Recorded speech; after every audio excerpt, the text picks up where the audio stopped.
have, and happy 4th of the season. Thank you. Appreciate it.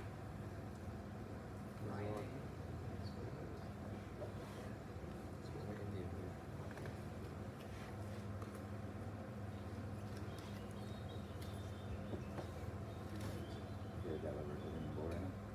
I just did. All right, guys. Let's go over our. It's recording. Cool. Let's go over our sheets first. So you guys all just did a little body scan. I like this. I used to have people go into the bathroom and take a picture of them with their shirts off, front and side view, and then we would do like a waist measurement. This is a little less invasive. We did the calipers one time where I pinch people's body fat. So just be grateful. You know, I don't have to do that to you today. But this gives us a pretty good, accurate snapshot of where you're starting, and then we'll do one of these scans at the end to see how you're finishing. So the first part of this is just kind of interesting. You can't really do much with this, but so total body water is at the top. That's how many pounds of water in your system. So I always encourage people to make sure when you start the day that you start with water. Try and limit your caffeine until 90 minutes after you wake up. I can talk about that a little bit later. Dry lean mass. This is how much material is left over for creating new muscle and bones. Body fat mass, that's how many pounds of body fat you have on you, and then overall weight is going to be underneath that. When you guys come down to muscle fat analysis, this is giving us a breakdown of your skeletal muscle mass and your body fat. And then you'll see a down arrow, a dash, and a up arrow. So that's below average, average, and above average for people your age, height, and gender. So you can kind of see where you fall. Weight and skeletal muscle mass, you want, you see kind of a D shape to this curve. That's what we're looking for. You want your body fat mass and your weight to be down, and your skeletal muscle mass to be nice and high, right? The more muscle mass, skeletal muscle mass is the muscle surrounding your skeleton. So if you have like an I shape, or if you have a C shape to the curve, the goal is to bring your skeletal muscle mass higher, right? So it kind of gives you an idea of where to work. Below that, you're gonna see BMI. BMI I consider a pretty worthless number. If you look at my BMI, it's 27, and that's, I think, pre-obese. And so we kind of go by subcutaneous body fat, which is the percentage body fat underneath. This isn't as good as visceral body fat. Visceral body fat is the body fat that surrounds your organs, and that is the dangerous body fat. Fatty liver disease, heard of that before. That is caused by fat surrounding your organs, which is not great. But subcutaneous body fat, that's under your skin. This is kind of a decent indicator of where you should be. So for guys, we want guys to be somewhere between 10 and 20%. For girls, we want you guys to be somewhere between 18 and 28%. Any questions on that so far? Cool. When you guys come down to segmental lean analysis, this is going to give us a breakdown of how much muscle you have on each limb. Ideally, all these numbers are above 100%. That means you have enough muscle on your limbs to support your body weight. If there's, you can see percentages for your left and right arm. If there's more than a 6% difference in your arms, that's considered an imbalance. And imbalances lead sometimes to injury, right? Where you're favoring one side real hard. So if you might notice if you had like a shoulder injury on your left side might be a little weaker on that side. That's fine, as long as it's not over 6%. You don't really need to worry about it necessarily. You can make adjustments as over 6%. Do some right arm work, something to strengthen that side, bicep curls, tricep extensions. If you have any questions about that, I can help you with that as well. Trunk should be over 100%, and then right and left legs. If there's more than a 3% difference in your legs, that's considered an imbalance, and that's something to work on. I have an imbalance in my left leg, so you're not a bad person if you have one. Same thing, if you have an imbalance in your legs, doing some single leg split squats, single leg deadlifts are a good option to kind of help strengthen that leg. When you guys come down to here, you'll see I've done a bunch of these scans before, so I have a bunch of history. That's just going to be where your history is. For you guys who just did the first scan, you're just going to have one number, but when we do the scan at the end, you can kind of compare and contrast. Hopefully we see by the end of the challenge, your skeletal muscle mass goes up and body fat percentage goes down. When you guys come up to body fat and lean body mass control, that's going to give you a suggestion if you need to add lean body mass, that's adding muscle. It's also going to give you a suggestion of how much body fat to lose.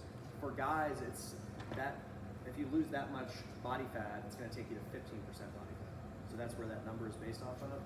For girls, it's going to be based off 23% body fat. So if it says lose 5 pounds, that's to get you to 23% body fat. Lean body mass, this is a cool number. So that number, I emailed you guys your macro sheets on that macro sheet, it's going to tell you how much protein to get in. So for mine, I think it's like 200 grams of protein.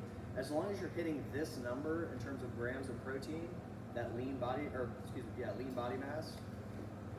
Yeah, if you want to write that down again. As long as you're hitting that number in terms of grams of protein, that satisfies one of our categories, which is hitting your protein macro each day.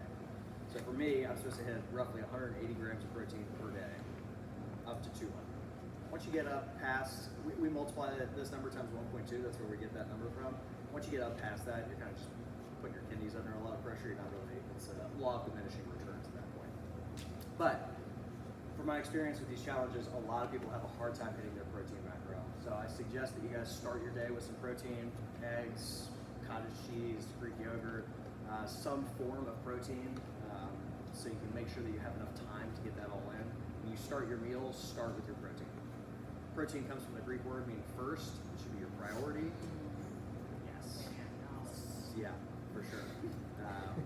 It's incredibly important that you guys hit that number, especially as you get older. You start to lose muscle mass over time. You need to make sure you're eating enough protein. Basal metabolic rate. This is a cool number also. So this is how many calories you burn if you were just laying in bed staring at the ceiling all day. Right? Your body requires, especially your brain, requires a decent amount of calories just to operate. So you need to make sure you're hitting above that number. Even if your goal is weight loss, you should still be hitting at least 500 calories over that number. Because obviously, well, if you're laying in bed staring at the ceiling all day, you can talk after. Hopefully you're not. Any questions on the sheet? If you guys have your phones and you want to look at the macro sheet, you can. I just emailed it to all you guys. On that macro sheet, now this is the worst. Asking everybody to get their phones out and look at it. If you don't have your phone, that's fine also. We can talk about it afterwards if you want. But you'll see 3 options on your macro sheet. There's weight loss as a priority. There's maintain weight, improve strength and performance, and then there's weight gain, muscle gain. The way we came up with those numbers, that's based off of you working out or exercising 3 to 5 times a week. So we can adjust that number if you're not hitting that.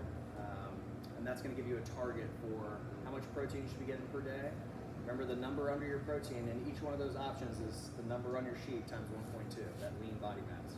So as long as you're hitting that lean body mass number on your sheet, that satisfies that protein requirement. Then you'll see carbs and fat. The carbs and fat are based off of you doing a decent amount of high intensity exercise. So if you're not doing that much high intensity exercise, you can scale the carbs and fat. Just remember that carbs and fat are weighed differently, right? A gram of protein is 4 calories, a gram of carbohydrates is 4 calories, a gram of fat is 9 calories. So do not adjust 1 for 1 carbs and fat, otherwise your calories are going to go through the roof, or you'll be under eating.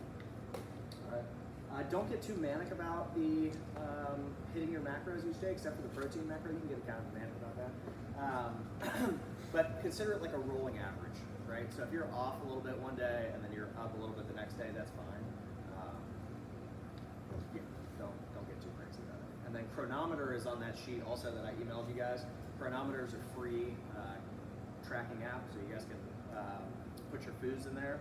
I recommend doing it for at least a couple weeks, because most people have no freaking clue what they're eating, and from my experience, most people are drastically under eating.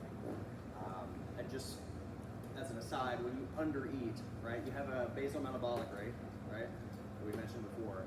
When you're under eating chronically, your body is super smart. It wants to keep you alive, and it perceives that there's not enough food in the environment. And muscle is very costly, right, because it requires a lot of calories to maintain. So if your body senses there's not enough calories in the environment, it will shed muscle and it will add fat to keep you alive. All right. So it's kind of counterintuitive. People are like, I have to eat more. Yes. For the most part, most people have to eat more. Especially with the way we do these challenges, you're cutting out a lot of junk food and a lot of not great food, which is calorically dense and nutrient poor. So when you switch to cleaner fuel, it typically requires more food. So the nice part is you'll be full. You'll definitely be full. Any questions on those 2 things? You guys will have my email. I'm going to send you guys some emails. So if you guys have questions when you get home, that's awesome. Just a stretch. Cool. Excellent. So to give you a little background about myself, played sports growing up. Just so some of you guys know me fairly well. Some of you don't. Played sports growing up, soccer, lacrosse. Got into weight training when I was like 16.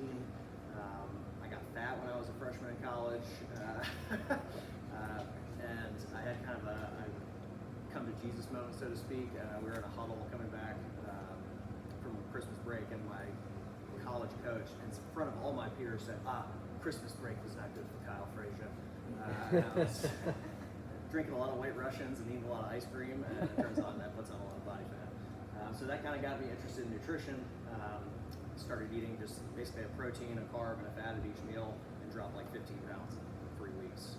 It helps when you're playing 3 hours across the afternoons also. But that's kind of what got me started in the nutrition side of things. And then since then, I mean, it's been 39 now, so 20 to 39. So it's been a lot of learning and tweaking, and it's brought me into a lot of different spheres outside of just exercise. So this life challenge is my effort to hopefully give you guys some of that knowledge and let you experiment with some of these things. It's okay if you don't hit all the categories. It's okay if this is your first challenge and nutrition is your primary goal. Focus on that thing. The other categories and other things are they're tools that I found to be incredibly helpful for overall health. Some of them might feel a little weird to you, mostly because you haven't heard of it before. But I promise if it's on this challenge, it's made an impact on my life, and hopefully it'll make an impact on your life. So the life challenge is 30 days. We always have like a little quote to go along with it. So this was from Friedrich Nietzsche. Become who you are, do what only you can do, be the master and sculptor of yourself. So this is an opportunity for you guys to work on yourselves. They're always very interesting. We have a lot of good results for people. Results may vary, obviously, depending on your ability to knock out the task and whatever's going on in your life. Understand that if you've got stressful things going on in your life, you will have a lot of cortisol in your system, and cortisol is unfortunately muscle wasting, and you will gain fat. So if you experience the death of a pet or a loved one, you're going through a shitty relationship, whatever that is, it's okay, right? These things happen, and my goal for these challenges is to give you guys some tools so when the shit does hit the fan, you at least have some structure in your life that you kind of like fall back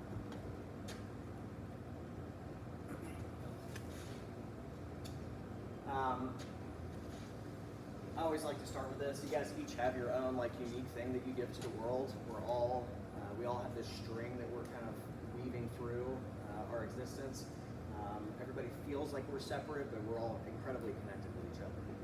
So the more work you can do on yourself, I think it's beneficial for everybody around you. I've got a little Ram Dass quote underneath. The only thing I can do for you is work on myself, and the only thing you can do for me is work on yourself. You can't change anybody else, but other people notice, they can feel when you change, and I think that's incredibly impactful. I always speak to like parents and children. I love when parents bring their kids in here and their kids get to watch their parents exercise, because subconsciously it's just getting wired into you. Like exercise is a normal part of life, and that goes for all these other things as well. Diet, exercise, nutrition, breath work. Your kids or friends seeing you do all these things and they feel you change, and it makes a huge difference. Even if you can't feel it or see it when they don't say it to you, it's a huge impact on all those around you. So keep that in mind as you guys go through this. It's not just for you. So I wanted to talk a little bit about, get out there a little bit today, but the logo shift that we made kind of goes hand in hand with these challenges that we have today. So the trident in the middle represents consciousness. It's the masculine structure. We all have masculine and feminine aspects to ourselves. The masculine you can consider like the container, right? The structure of your day. It is the light of consciousness. What you point your attention to is what typically changes or shifts. We have 3 categories as part of this challenge. The Eat Well category, you eat approximately 3+ times a day, 3 to 5 times a day. The Move Well category, hopefully you're moving throughout the day, but we concentrate on exercise in here, so 1 to 2 hours per day. And then the Think Well category, which is 60 to 80,000 thoughts per day, right? So think about those things in terms of how you're weighing this challenge, right? Something that you're doing 3 times a day is pretty important. If you were to study an animal, one of the first things you would do is look at how that animal is behaving for like what it's taking in. Then you would look at how much that animal is moving around, right? And then we probably can't go into the thinking of the animal, but we're humans, so we can examine that a little bit. So that is kind of like the things I want you guys to focus on today. And then the flower, the mandala, that represents creation, the feminine, the void, the mind. This is your life unfolding, basically. You guys are all on a path of growth. You're all at different places here. So the flower is that unfolding of your life, of your being. It's the tapestry we weave with our actions, our emotions, our thoughts, our feelings. So we use that masculine aspect to point our attention at certain things, and then we allow the feminine or the mind to come up with whatever it's going to come up with. All right. So I got some categories here for our life challenge. You guys will all be attached to a spreadsheet, and on that spreadsheet you'll have basically 7 or 8 daily habits. You guys are going to 10 habits. You guys are going to go through, and on that sheet you'll have your own spreadsheet at the bottom. Make sure when you're making adjustments to your spreadsheet that you click on your tab so that you're not changing somebody else's sheet. Control Z is undo if you happen to actually do that. So for the move ball category, we've got in some squat mobility, 10 minutes of squat mobility. You can do this per day. So that would be like pigeon pose, hamstring stretches. Holding the bottom of the squat, I think, is one of the best things you can do. If you guys can give yourselves like 3 to 5 minutes of just holding your squat after class, that's perfect. You can use one of the rig posts or use a counterweight to kind of help you sink to that bottom position. But if you guys don't use that range of motion, you end up losing it, right? You can always see people as they age, right? They start like getting down to the toilet becomes a challenge. So make sure we're adding that in. 50 points for an extra squat session. That's once per week. That's assuming you're already doing a squat session. So it is an extra squat session. That means you need to make sure you're squatting at least twice a week, right, in order to get those points. And then 3 points for class, or if you're not a member at the gym, you get 3 points for an hour of exercise. All right. Hopefully some kind of like strength training, something difficult. Then we got the eat well category. So you get a point for consuming half your body weight in ounces of water each day. I recommend adding a pinch of sea salt to your water as you guys do this. If you're just over drinking water, you're essentially diluting yourself with a lot of electrolytes. So a pinch of sea salt, I recommend Celtic sea salt or pink Himalayan salt. Do a little research because one of the last articles I found on pink Himalayan salt was they were finding traces of lead in it. So Celtic sea salt you can pick up in Publix. That's, from what I've seen, been the highest rated salt in terms of where you're going to get from it. 1 point for the black pepper, turmeric, ashwagandha supplement. That's up here. I'm going to talk about that a little bit later. It's 1 pill a day. Right? That's anti-inflammatory. It's got a host of other things in there, so I'll go over that when we get to that portion. 2 points for hitting your protein macro each day. We talked about that. 2 points for 3 servings of fruit or vegetables. It doesn't have to be and vegetables. So if you're getting 2 meals where you're getting a serving of fruit and 1 serving of vegetables, that's good. 3 points for per day of flawless clean eating. That means you're not eating any sugar, additional sugar. You're not having any alcohol, nothing that's like ultra processed. I'll have a list of foods for you guys, but the easy way to remember it is basically if you can kill it, pull it out of a tree, pull it out of the ground, get it from an animal, it's good to go, right? And then we got the think well category. You get 2 points for 7+ hours of sleep. The meditation and breath work category, you guys get 2 points, and you can do this up to 2 times per day. I recommend doing something in the morning and something in the evening before you go to bed. We'll have a couple different things you guys can do for the breath work and meditation. I'll give you guys some different breath work protocols. Try and aim for, so the breath work typically takes you about 10 minutes, and I found that's incredibly beneficial for people who are keen on this type of exercise. Typically people that like to do functional training at high intensity have a very hard time sitting still. So breath work is a good transitionary thing to do when you're like going from like your active day to going into a meditation. It gives you something for your mind to do, and then it'll allow you to kind of like calm into it and sink into a meditation. You get 2 points for 5 minutes of humming. This can be to a song, this can be as part of your meditation. We'll talk about a little bit about the benefits of that. You get 2 points for 20 minutes of creative work. So my idea for this was I want you to be putting something out into the world and not just sitting back on your heels and getting assaulted with Instagram and YouTube and just consuming. It uses a different part of your brain. It'll let you calm yourself down also. You get 2 points for 20 minutes of sauna.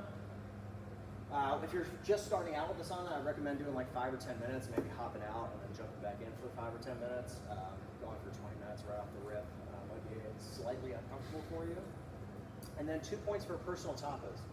This is a tantric idea of something in your life that you know you need to let go of that you're not letting go of. And I don't necessarily mean a person, although that might be it. But it's some kind of habit you've picked up over the years, or maybe the last few months that you know you need to let go of. Now I'll get more into that as well.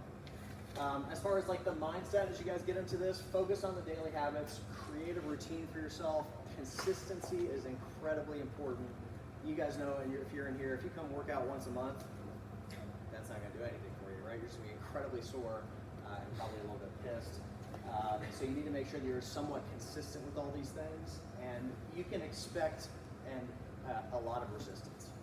Your ego mind is very used to like the comfort of your routine, and so when you start to try and mess with that a little bit, you will expect a lot of resistance. For me, anyway, I anticipate a lot of resistance. When I get up in the mornings, I've been doing breathwork and meditation pretty frequently for the last few years, and I always experience resistance. I get up and I'm like, I don't want to go sit in that stupid cushion. There's so many other things I'd rather do. So just notice that in yourself and then say, shut it, and then go sit, or whatever that thing may be. Engage with other people in the challenge. You guys will all be partnered up with one or two other people. And I think a lot of people are kind of shy about communicating with their partners unless you know them really well.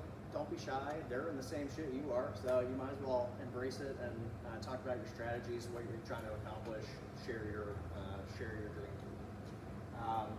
Be vulnerable, stay focused. A little thing at the bottom: the true holy war is the inner war waged against your lower nature, your weaknesses, and your vices. What is ready for you to like let go of and maybe have it. Just like life, this is an experiment. Try and like take notes, right? If you're going to host a science experiment, you would want to take notes and kind of see how you feel. So if you have a daily journal, it's going to be really impactful to, after you do something like breathwork and meditation, to write your thoughts down, whatever came to mind, write how you're feeling. That's super important. That way you can kind of come back to it and be like, oh yeah, I do really feel good after I do that. Or hey, I'm noticing how well I feel if I eat a bunch of fruits and vegetables and I'm not eating a hot every night for dinner. Find what works for you at this stage in your life. Create specific times. Create like, I come back to like breathwork and meditation because it's kind of an easy one, but give yourself like a little area in your house and like this is your spot to do this. Get yourself a cushion, put up a picture of loved ones. Create like a little container for that, specifically that thing. It's like the same thing they tell you like not to get in bed and like study or do other things, right? Beds are for sleeping, so you can make sure you're setting yourself up with good habits. I'll be sending you guys various challenges. Some of those challenges are like podcasts, some of them are weekly challenges. I have one for you guys to dance. To take 20 minutes and just dance, right? Something like that. So you get bonus points for those weekly challenges. Usually it's 2 weekly challenges per week. One of the last weeks we do a fast, a longer duration fast. And if this is your first time, like a day is great. Like you would stop eating at 8 o'clock the night before and you could eat the next day. So you still get to eat each day, but it's a 24-hour fast. Those of you guys who have done challenges with me before, maybe you did 1 day last time, maybe we shoot for 2 days, or maybe we shoot for a day and a half. I can talk a little bit more about that as well. So kind of like a little framework for you guys. The human body is an electrical system. We have electrolytes, right? There's a lot of electricity coursing through our bodies. So I want you guys to kind of use that framework today as we're thinking about these things. It's meant to flow smoothly through our bodies. It's not meant to get stuck. So you can kind of start to think about what things are causing static in your system, right? I talk about food. Just because it's in the grocery store does not mean it's actually food, right? So you can imagine what your body is doing when you're going to 7-Eleven and drinking a Slurpee versus if you're drinking water, right? It's gunking up the system. It's not helpful. So these can be both physical and non-physical things, right? Consider like trauma or trapped emotions, right? That's considered static in your system. If you were to think about like loud heavy metal music, if I'm like in the gym and that's like what's blaring versus like what we do at the end of Shavasana, just think about like what that's doing to your like system. Pay attention to what's happening inside your body. And you can think about the inputs and outputs. What am I bringing in and what am I putting out? Try and think about life-affirming habits versus, we'll say, say like bad habits, right? So like drinking 4 glasses of wine at night is probably not life affirming, right? You don't feel like you got more life the next day. So that would be an example of something you'd want to examine. You do have more life that night, that's the thing. That night you feel very alive. Yeah, for sure. Yeah, what's energy depleting versus energy giving, right? Yeah, and sometimes you have more or less energy to give. We have the option O2 on the board for the days that you don't have enough energy to give. That's why that's there, right? Your kids kept you up all night. You know that it's be good for you to move, but you don't want to like just be, crushed. So that's the idea behind that also. So move well category, we talked a little bit about this in terms of like mobility, group class, extra squat session. Funny little thing up there for you guys. It's also bulking season, so embrace it. I'll give you guys in the email. I'll give you some options as far as different focuses for that extra squat session. But something like 3 sets of 10 to 12 reps. As you guys go through that, you guys can increase your weight across those 4 weeks. And I'll give you guys some different like rep schemes and things based on what your goals are. Leg strength, right? Super important. It's the foundation for your mobility and stability. Weak leg muscles give you poor posture, joint stress. The more muscle you guys can put on your bodies, like we talked about the skeletal muscle mass, basically you're just protecting your joints. A lot of times people who like solely run will have a lot of like joint issues because you're just pounding on that joint. If you don't have enough muscle to support your body weight, your muscles aren't able to absorb some of that shock, so it ends up just being like rattling under joints all the time.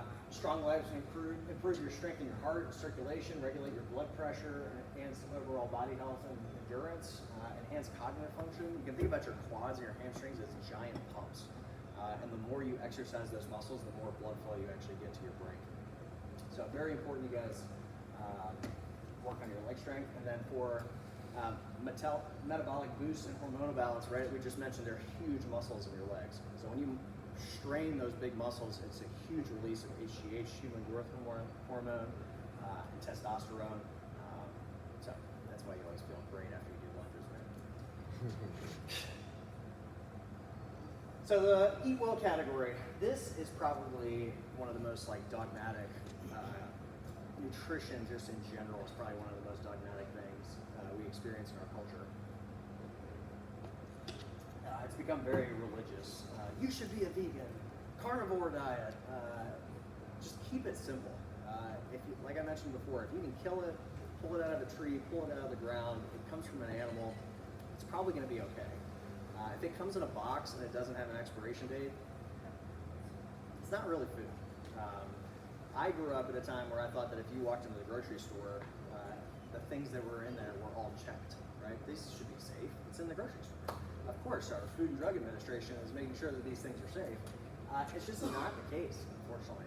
It's not the case at all. And you can kind of see it in our culture. You can see it in people.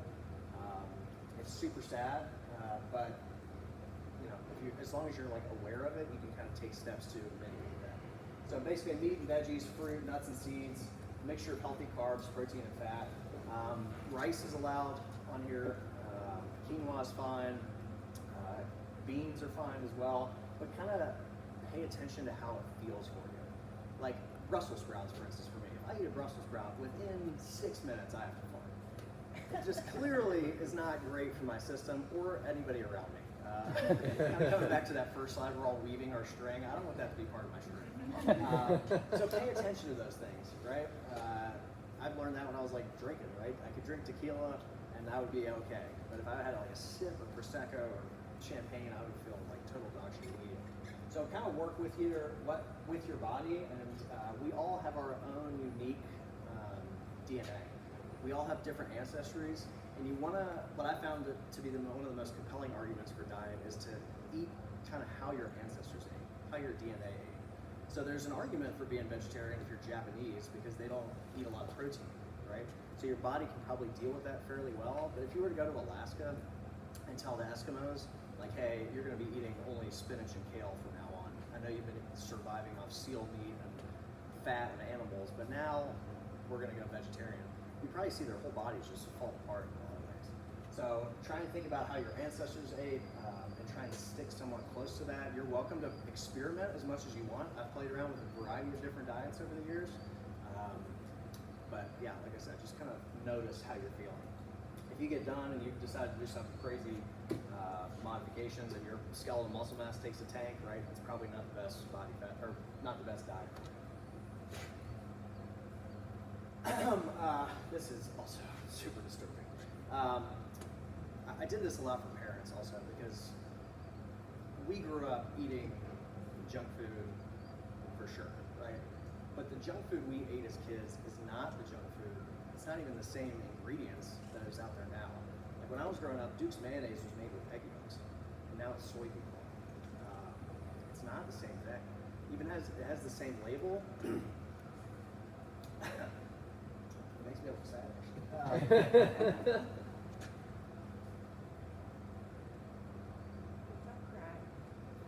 It's not the same than what we ate as kids. And so just be cognizant of that. It's not the same food. It's got tons of shit in it, and it's terrible for you. So just be cognizant of that when you guys go into the grocery stores. You might have a lot of emotional ties to food from when you were kids, and that's okay. But just understand it's not the same thing, and try and find healthy alternatives to that food.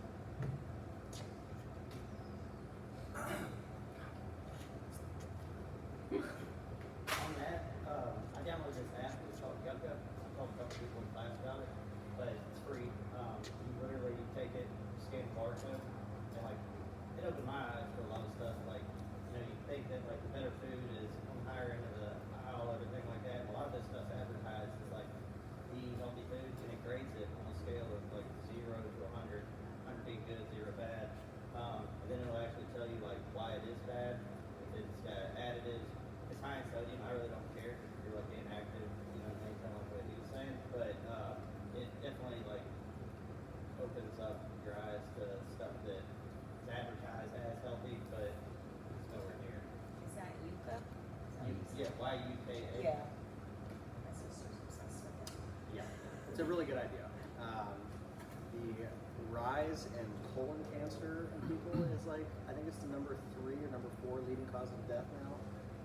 Basically, our whole intestinal tract, you're basically a tube, right?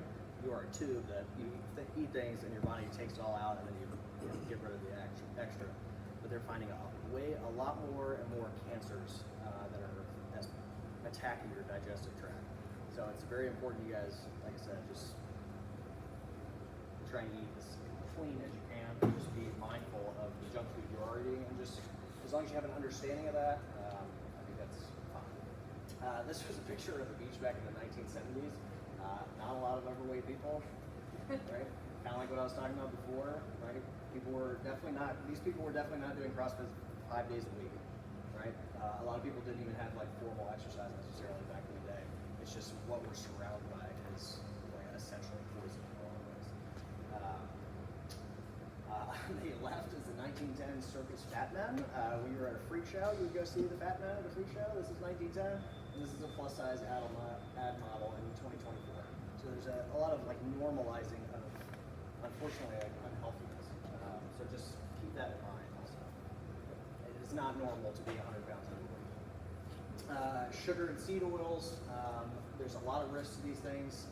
Increased risk of chronic disease, weight gain, risk of obesity, reduced insulin sensitivity in the body and brain, and that's systemic inflammation, inflammation through your whole body.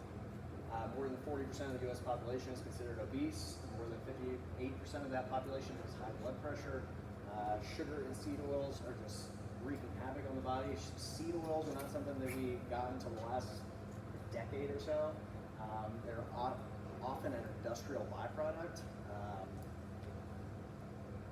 Joint pain, acne, arthritis, we are not meant to eat that much seed oil.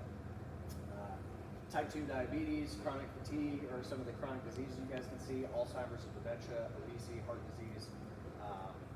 And then it's tough, man. The reason I kind of got emotional earlier is my mother is 66, been healthy her whole life, exercises. Her mother is 96, and last year my mother got diagnosed with Alzheimer's after watching my mom slowly leave.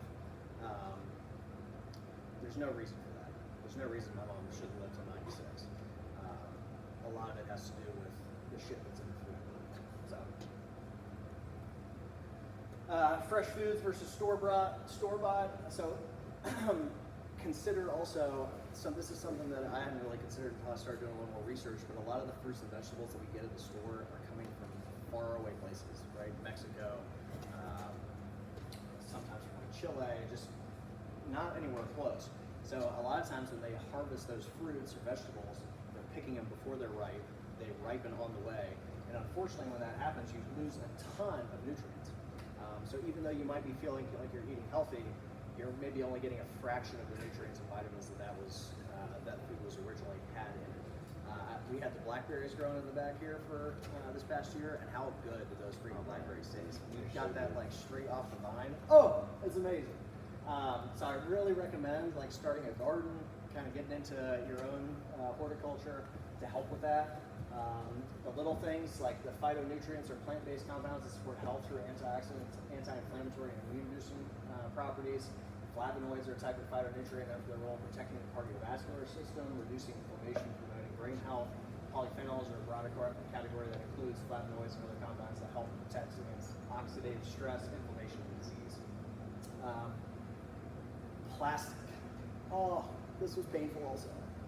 Things that are wrapped in plastic, specifically fatty foods, like think of individually wrapped cheese slices, where there's a lot of plastic covering the surface area of that. Fatty foods and highly acidic foods leach plastic out of that and put it into the food. It's the same way in humans. A lot of times when people go through these challenges, and like a week and a half, 2 week mark, people feel like dog shit. And we store toxins the same way. Your body takes toxins and puts them into your subcutaneous fat. So a lot of times when you start doing these challenges and you clean up your diet, when that fat starts to come off, those toxins are re-released into your system, and that's why you feel like shit a lot of times. So you need to make sure you're drinking plenty of water to help flush that out. The sauna will help as well to kind of get rid of all those toxins and chemicals. Yeah, if you have like plastic Tupperware containers, I would try and get rid of that. Glass containers, these things wreak havoc on your hormonal system. So fertility levels, metabolism, insulin resistance, obesity, inflammation, they're estrogen boosting, which is why you see like a lot of like really overweight guys have these like man boobs. It's really not great. So try and buy farm fresh local products, not wrapped in plastic. Yeah, cheese slices are one of the worst ones. Watch out for individually wrapped cheese slices. Glass, stainless steel, even aluminum cans, and even the cans that we like drink are coated in plastic sometimes. And chances are, if you're drinking a canned drink, it's probably like a Coca-Cola or something that's like pretty acidic. So even those little things are after you. Bottled water.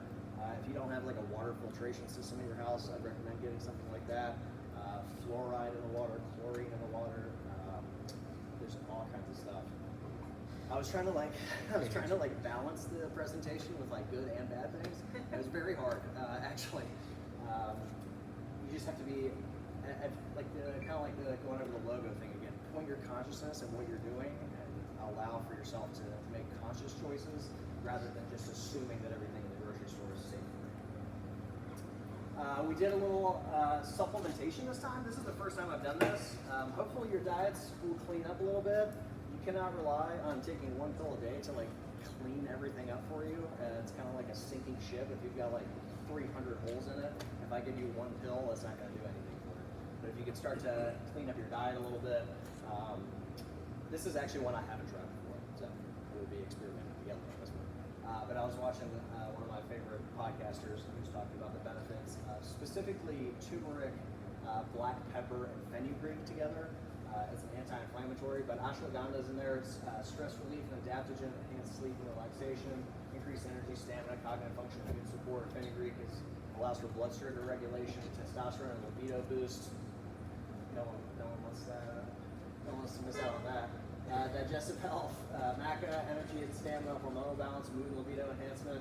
Turmeric has been well studied and definitely an anti-inflammatory, but what I learned about turmeric is it actually doesn't get readily absorbed into your blood as well as if it's combined with black pepper. So there's a lot of supplementations that are turmeric and black pepper, and then apparently fenugreek also helps with that absorption rate. So this is the only one I could find that had all three of these things, which is the most important, at least when I started out on this. Yeah, it's anti-inflammatory, improved nutrient absorption, energy, stamina, endurance. All these compounds work synergistically with each other, and they're all natural compounds. So, one pill a day. If it doesn't agree with you for whatever reason, you don't have to take it. I joked earlier, I dipped one of them in acid, so you guys will have Sunday that day. And I'll have the bottles up here if you guys want to check it out. It's on Amazon also. It doesn't matter time to take it. No, I would probably take it in the morning. With or without food, doesn't matter. Yeah, I mean, I just I probably have it in the morning with your water. Think well. This is probably the biggest category, kind of like I mentioned before, in terms of like weight. You have 60 to 80,000 thoughts a day. That's a lot of input. So depending on the nature of that, it can be either have a lovely day or it can be just a total beat down throughout the day. Practicing silence is really important. We have a culture of just things moving very quickly. It seems like things move a lot quicker now these days than they have before. So taking time and like getting rid of stimulus. We talked a little bit about like the tension of the body earlier. Training the mind takes practice, and you're going to meet a lot of resistance. There's way more exciting things to do than sit down and close your eyes. Way more exciting. So you can expect that to be like kind of painful for you a little bit. I don't know if you guys have done the research on how the social media apps are designed. Like the pull down is the same thing they use for addiction and gambling in Las Vegas. It's the same mechanism. So a lot of the higher up executives at these companies do not allow their children to use it.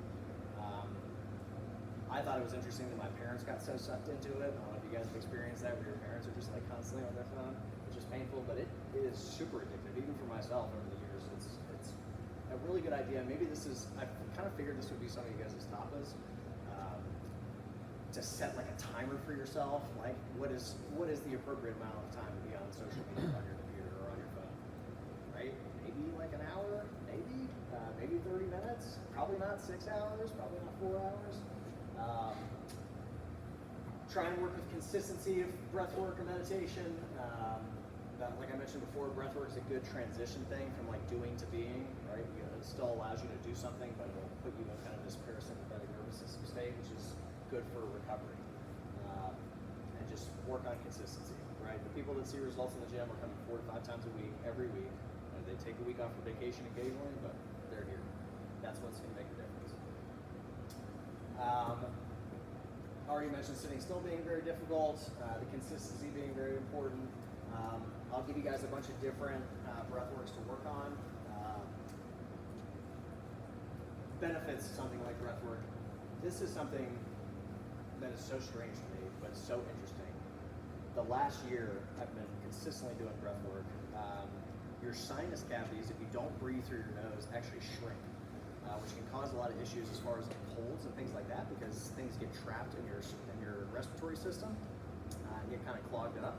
And doing consistent breath work, actually, I used to get terrible allergies every year. I did not have any allergies this year, which was amazing. I used to do like Flonase or something, I had to squirt some random chemical up my nose, and that seemed to help for those of you guys who do have allergies. But this is a much more natural and much more beneficial way to do that. Your sinus cavities will open up, and it's hard to explain something that you enjoy breathing more, but just like walking around, you can feel it. There's more space in your head. If you take your fist and put it up to your forehead, that's about how much space your nasal cavities take up, right? All the tubes and space in your head, so it's kind of, maybe you get 2 fists now. So stress reduction and relaxation. You have your nervous system operates on 2 levels. There's the fight or flight, right? Consider what we do in here when you guys are exercising really hard. Everything gets fired up, right? Your body sends blood to all your extremities because you might need to run or beat the shit out of somebody. Your parasympathetic nervous system pulls all the blood back into your core, and you cannot recover in a sympathetic nervous system state. Meaning that's why we do that little shavasana at the end of class.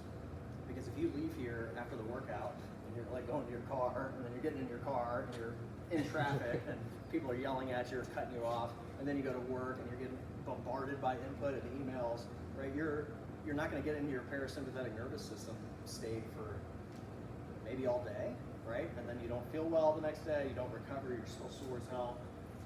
So breath work is a really good way of like slowing yourself down and getting into that calm state. I'll do this with you right now because I need to calm down a little bit. If you do a double inhale, exhale, it's a really good way to calm yourself down, and it only takes like 3 or 4. So I want you to, when you're breathing or practicing breath work, you're gonna breathe into your belly first. And I always think about like little toddlers, you know, little toddlers who have their belly out, right? Loosen up your stomach. You're gonna breathe in into your belly, and then you're gonna breathe the rest into your chest, and then you're gonna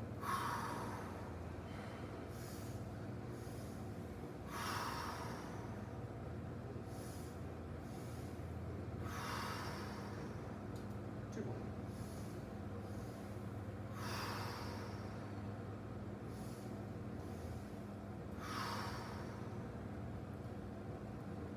Very nice. So you can regulate your own nervous system, you can regulate your mood by stopping, taking a second. Don't yell at your spouse. Walk into the other room, do a couple of those breaths, and then you can walk back in and yell. So it's gonna help on a bunch of different levels, your nervous system, emotional well-being. You can release a lot of pent-up emotions. And I had drawn, I don't know if you guys saw my pretty impressive figures up here.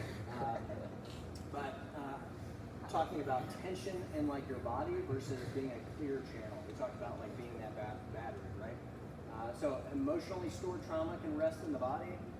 When you start getting into breath work, and if you've ever done something like somatic therapy, they have you close your eyes, you get kind of into a trance state, and they'll bring up something like, I don't know, your mom not tucking you in bed every night. And you can kind of like sink into whatever that emotion is, and you'll start to feel tension in your body. There's a really good book called The Body Keeps the Score, and it's all about how the body stores all of your trauma. And so doing something like breath work can be a way of releasing that. So my little squiggly lines, that's trauma and other inflammation issues. So you can think about all the impacts that cause that: sugar, alcohol, fatigue, pharmaceuticals, stress, right? It creates a lot of like tension in the body. And then the goal is to move into being a clear channel, right? So we have inputs and outputs, right? Sleep is super important. Getting into a flow state with something like creativity. Getting your feet on the earth is also super important, and just grounding. One of the things I talked to Matt Murray about last week was getting a grounding sheet for your bed. They're like $30, super cheap, and you plug it into the ground outlet of your, the grounding outlet, the bottom pole of the outlet, and you sleep on that at night, and it helps dissipate a lot of energy through the system.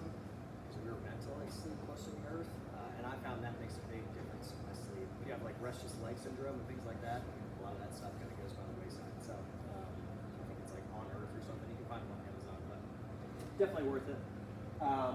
Meditation, grounding, breath work, right? All these things, positive thoughts coming in, right? These are all ways of like kind of clearing out your channel so you're not like constantly walking around in tension. The best example is like you ever met the old crotchety neighbor, right? Who's just like screaming at everybody, right? That's somebody who's got a lot of stored trauma, and instead of examining that in themselves, they take it out on everybody around them, right? We don't want to move into that space as we get older, so it's good. It's a good idea to do something like somatic therapy, engage in breath work, and work on ways to get that out. Improve sleep and recovery, pain management, lower blood pressure, heart rate. When I started doing breath work, I lost 5 pounds almost immediately. Longer duration meditations, just releasing all that cortisol out of your system. I cannot emphasize how important this has been in my life.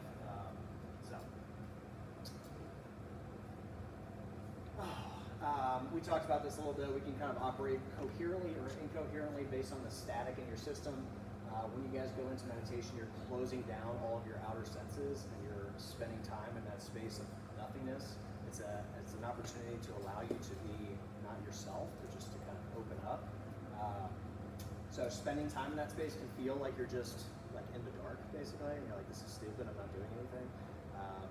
Just allow for that to happen. Focus on something like your breath. That will help keep your mind engaged, and it's really an examination of how your mind works. You're sitting still like that, and thoughts are coming through, right? You can either think I am that thought, or you can allow it to like pass by. And inherently, we all kind of know this, right? I always joke about like you're driving down the street and and there's cars coming the other way, and every now and then you're like, what if I just pull in for a little bit? What if I just pull in front of this car, right? We all know that that's not a good idea, and we think of that thought as like stupid, and we like let go of it. But then another thought will come through like, I'm fat, and then you're like, oh, I am fat, and you put a lot of attention on that thought, and you associate yourself with that thought. So meditation and breath work, meditation specifically, is a way of giving yourself space from that thing. And I can always tell when I'm not doing enough of it when I get into traffic, right? When I get in traffic, someone cuts you off, you're very tight to it, and you're like, screw you, look what you've done in my life, right? And when I'm doing meditation, you have space from it, and you're like, oh, you know, it's probably late to taking his kids to school, you know, and you kind of like let go of it. But it gives you space between stimulus and response, and that can be the difference between this fight with your spouse and no fight with your spouse, right? That can be a difference between making a good food choice and just being like, oh, the thought came in to eat a Twinkie, and now I'm eating a Twinkie, right? It will give you space from all those things. Humming. This is also pretty cool. This does a lot with heart rate and blood pressure regulation.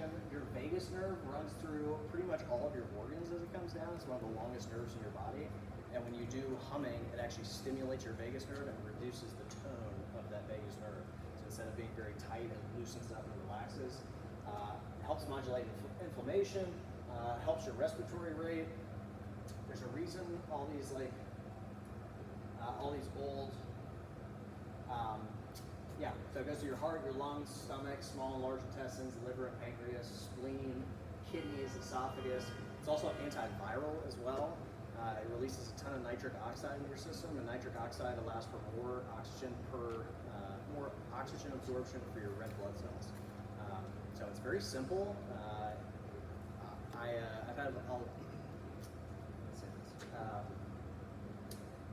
There's a lot of spiritual practices that involve chanting and long hums or om like that as a way to like get into these deeper states of consciousness. And so I like to learn about a lot of different things. And so it's interesting when you start to see some like cross-threading of different ideas, right? Humming, you're like, oh, well, from like a materialistic standpoint, well, we'll try that out, you know. But all these old spiritual practices also incorporate all these old things, you know. And if they were spending their whole lives working on it, they're probably not wrong. So, something to consider as you guys go into this. The absorption rate of your food also, we didn't talk about that really very much. But when you go to eat, if you're in that sympathetic nervous system state, all your blood is in your limbs, right? When you eat, you need to be able to digest your food. So it's very important to not eat on the go or eat super stressed. You guys have ever heard of leaky gut syndrome? Yeah, it's where your gut is leaking into the rest of your body, right? Part of that is not being set in a position where you can eat in a calm manner, right? All your blood's in your extremities, and now you're taking down a milkshake. It can be problematic. Tapas. We're almost done. This is a cool concept. It's a tantric concept of letting go of something that you know needs to be let go of. So maybe something bad happened, your pet passed away, and you got into the habit of having 1 or 2 glasses of wine a night, right? And that was very helpful for you at that time to kind of let you relax, maybe help take your mind off of that trauma or that sadness you were experiencing. But now it's been a year, and you're still in the habit of eating or drinking 1 or 2 glasses of wine a night. So that would be something that's considered a tapas. That would be something that you want to let go of. Something that you're giving energy to that can be done in a more life-affirming way, I would say. So this is your own category. I want you guys to think about it. The challenge starts on Monday. So there's probably something in there for you in your own life or daily habits that you want to kind of let go of. And that'll be up to you to decide what that is. You don't have to share it with me. You're welcome to share it with your teammates. If you want to share it with me or ask my opinion about it, that's totally fine. But there's a difference between things that are right and things that are not right? So let's say your dog passed away last week and you've been having 2 glasses of wine every night for dinner. That would not be an appropriate one because you're not done with it yet. It's not right. It's too soon or too painful for you to let that thing go. So think of the things that are right, that you're kind of just doing it habitually, but it's not really giving you much of it. Coffee might be a good one. If you're not getting any kind of boost from your caffeine, that might be a good one. I like to not feel like I'm addicted to any particular substance. So once I feel like I'm kind of just doing something out of habit, it's good to like take a month off, just to see how you feel. Might feel better. The patterns of behavior, right? If you engage in something consistently, they become automatic, right? When you guys are first learning how to do a clean in the gym, you're like, oh my God, keep the bar close, don't let it get away from me. You're thinking about like 400 different things, and then after you practice it over and over and over again, you guys don't think about that anymore, right? Like, I've been CrossFitting for years. Maybe I'm picking one thing to concentrate on, but I don't have to tell my whole body how to do it. It's the same idea with these habits, right? Just get into a good groove, and it'll create new pathways through your brain. Last thing, creative work, creation versus consumption. When you wake up in the morning and you take in all your emails, the first thing you do is open up your emails. You're immediately getting bombarded with a bunch of different things you have no control over, right? You're consuming a lot, and it puts you back on your heels in a lot of ways, right? Same thing with social media. We are meant to create something new. We're meant to engage in, I think we're all like creators in some sense. And I don't care what your thing is. I know Aaron plays instruments, right? That can be his creative work. If you're not artistically inclined, but you want to learn a new instrument, that might be good. You want to pick up a new sport, you want to learn how to dance, right? Maybe pull up some kind of like dancing video and teach yourself how to dance. It doesn't necessarily have to be like artwork or something like that, but it must be something creative, right? Creative writing, anything like that. Just something where you're actually taking something that is unique to you as a beautiful and unique snowflake, and you're bringing it out into the world, right? And maybe you pick up a new hobby. Maybe there's something that you've been really wanting to do, but you haven't had a good excuse to start. You got it. There's your excuse. Your life challenge. All right? I think, yeah, consistency. Mark your scores daily. If you get out of the habit of marking your scores, that can be a real pain in the ass to remember what you did 2 or 3 days ago. I don't know about you guys, but I'm probably not going to remember if I hit my protein macro like 4 days ago. So try and make sure that you stay with that. A lot of people print out their sheets like week by week, and they put it on their fridge, and they just go through it as they move through it. I think you can pull it up on your phone or do it through your phone also. Enjoy the process. Expect that you're going to have some resistance. It doesn't mean that you're a bad person. It's your ego mind being very comfortable in the way you've been doing things, and anything new is going to be kind of a threat to that. So be compassionate with yourself. Think about your parents like taking you through something new, right? Be kind to yourself. If you fail at something, that's okay. Failure is part of growth. You know? Anytime you learn something new, you're not going to be awesome at it. Do you guys have any questions? Cool. 30 days starts on Monday. Question. Do you know if Casey's doing a squat cycle this strength training? I'll make sure she is. There we go. Make sure she Because is. we have to do an extra on top of our weekly. Yeah, So wouldn't that be nice? We'll make sure she's. Wouldn't that be nice? Yeah, my idea for it was like strength. Yeah, like something heavy. Belt squat. Yeah. Yep. Zercher squat, front squat, high bar back squat, low bar back squat. Some kind of like weight training squat. Yeah. I don't want you to do like 10 air squats. I did. We're good. I did my extra squats. Anything else? If you guys have a teammate that you want for the challenge, you're welcome to email me. I'll come up with the teams on. Usually I'll do it like Monday or Tuesday because there's always some stragglers that come in and want to jump into the challenge. So I don't want to set up all your teams, get you all excited, and you're like, I'm actually moving you to another team. If you want to come up with your own team names once they're created in there, you can. I usually come up with team names, and people love them or hate them. So Always entertaining. they're entertaining. Yeah. A lot of puns. Cool. Next time. Is it team title or individual? We average it. Yes, we average it. So it's usually 2 to 3 person teams, and your scores are averaged at the end. So don't think that you're off the hook if your teammate's like crushing it, and you're just like, I'm just gonna slack on this because you're pulling your team. That's part of it. That's part of the accountability. You don't want to let somebody down.